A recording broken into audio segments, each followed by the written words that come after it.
Okey, Assalamualaikum dan selamat sejahtera. Okey, yang ini kita akan sambung masih lagi dekat bab 1, iaitu kedaulatan negara. Cuma hari tu kita tengok 1.1.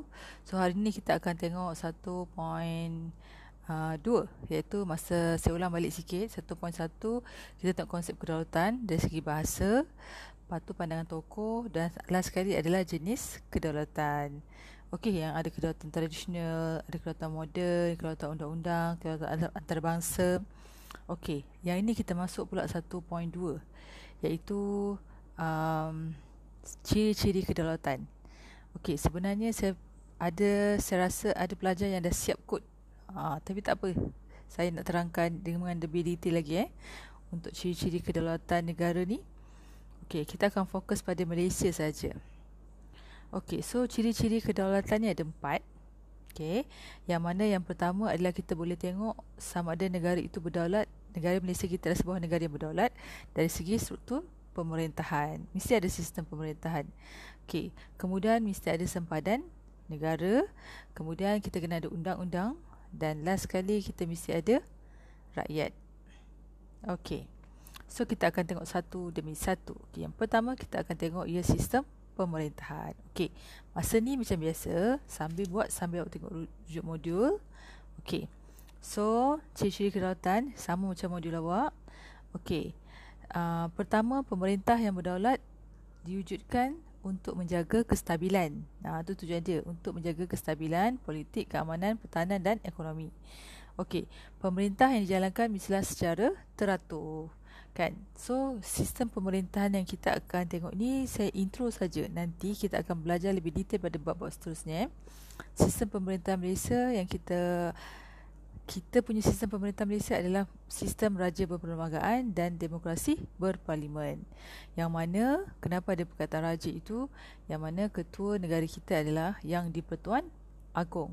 Sementara ketua kerajaan ataupun ketua pentadbir negara, yang kita dah selalu tengok kat TV sekarang kan, iaitu Perdana Menteri yang dibantu oleh Jemaah Menteri. Okey. Secara logiknya adalah sistem pemerintahan kita ada raja, kemudian satu lagi demokrasi berparlimen. Apa yang membezakannya? Biasanya macam sistem yang ada betul-betul mengamalkan negara demokrasi, dia tak ada raja. Dia tu presiden. Contohnya Presiden Amerika. Okey. Tapi untuk kita ada raja. Okey. Yang mana ketua kita adalah Yang di-Pertuan Agong. Kita tak boleh pilih raja. Raja adalah diwarisi oleh dia punya keturunan dia kat Malaysia. Kemudian, tapi kita boleh pilih Perdana Menteri. Bergantung kepada parti kerajaan mana yang menang. Secara umumnya berdasarkan pilihan raya lah. Okey. Ketua kerajaan kita Perdana Menteri. Okey. Itu intro saja. Nanti kita akan tengok detail. Kemudian negara kita mesti ada sempadan, iaitu sempadan merupakan garis pemisah antara negeri dan negara. So Malaysia kita berkongsi sempadan dengan negara jiran, iaitu Singapura, kemudian Thailand, Indonesia, Brunei dan Filipina. Okey, sempadan Malaysia diakui masyarakat antarabangsa. Hanya satu negara je yang tak ada kat dalam peta dunia, Palestin. Ada isu dia, isu konflik antarabangsa. Jadi untuk Malaysia kita ada sempadan kita dan kita diakui. Macam saya kata, kita ada kedaulatan antarabangsa. Bila kita menyertai PBB, automatik negara kita diiktiraf sebagai sebuah negara yang berdaulat. So penetapan sempadan kita adalah memudahkan urusan pentadbiran, pemerintahan, pertahanan, pembangunan ekonomi dan segalanya lah. Kita tak tahu sampai mana negara kita. Okey. Tengok. Okey, ni contoh. Bukan contoh, sebenar lah kan. Sempadan Malaysia, Thailand. Kita akan tengok sebenarnya kat mana sempadan kita. Okey, ini peta Asia Tenggara. Okey, mana saya hari tu saya suruh awak warnakan kan. Okey, tapi yang ini kita nak tengok lebih detail. Apakah, kat mana sempadan-sempadannya. Secara umumnya awak dah tahu. Cuma saya perlu jelaskan balik sebab kadang-kadang ada pelajar yang bila tanya mana peta Asia Tenggara, tak tahu cikgu.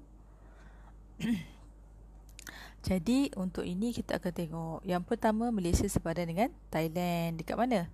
Sama ada dekat Perlis, dekat Kelantan, dekat Terenggalek. Terengganu, kat utara belah utara sebelah. Okey. Boleh masuk melalui jalan kaki sahaja. Okey, lepas tu kita sepadan dengan Singapura. Kat mana? Dekat negeri Johor. Okey, sebelah.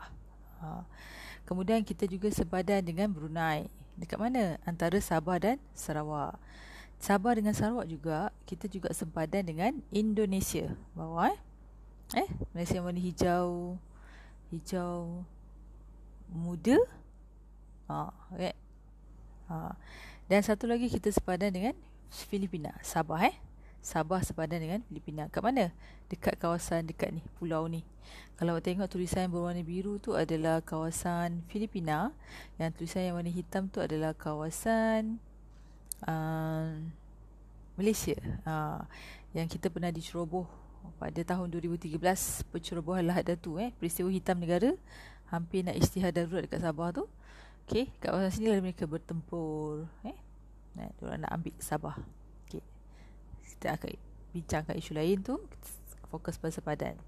Okey, tadi ada dua. Kita ada sistem pemerintahan, kita ada sepadan. Okey, yang ketiga adalah perundangan. Okey, apa itu perundangan? Secara asasnya adalah peraturan. Sistem perundangan menjadi asas kepada peraturan negara. Kenapa perundangan penting? Sistem perundangan adalah tujuan dia untuk memelihara kesejahteraan, menjamin keadilan dan melindungi rakyat. So asas perundangan kita, negara kita berpandukan perlembagaan persekutuan. Ini nama perundangan kita, perlembagaan persekutuan. So siapa yang bertanggungjawab untuk merangka undang-undang? Parlimen. Itu pun kita akan bincangkan secara detail pada bab-bab akan datang. Siapakah Parlimen? Parlimen yang terdiri daripada ahli Dewan Negara, ahli Dewan Rakyat, yang fungsi dia adalah untuk mencadangkan ataupun meminda undang-undang. Kadang-kadang ada undang-undang tu dia dah tak sesuai dan tak relevan lagi yang diguna pakai, so tukar. Ataupun diorang nak cadangkan undang-undang baru untuk menyelesaikan masalah masyarakat di Malaysia. Kat sini lah mereka akan bincangkan undang-undang Parlimen, tugas Parlimen untuk luluskan undang-undang. Yang ketiga, tadi kita ada pemerintahan, kemudian kita ada sempadan, kemudian kita ada perundangan. Last sekali adalah rakyat. Rakyat. Siapakah rakyat? Rakyat, mesti ada rakyat, merupakan penduduk di sesebuah negara. Rakyat juga terikat dengan undang-undang dan peraturan. Yang dikuatkuasakan oleh pemerintah. So rakyat negara kita specialnya adalah terdiri daripada pelbagai kaum, agama dan budaya. So rakyat kita, untuk menyatukan masyarakat kita berbilang kaum, kita akan tengok cabaran-cabaran kita semasa pembentukan Malaysia. Ada banyak cabaran sebab nak memupuk satu perpaduan itu adalah sangat susah. Jadi ia memerlukan strategi jangka panjang.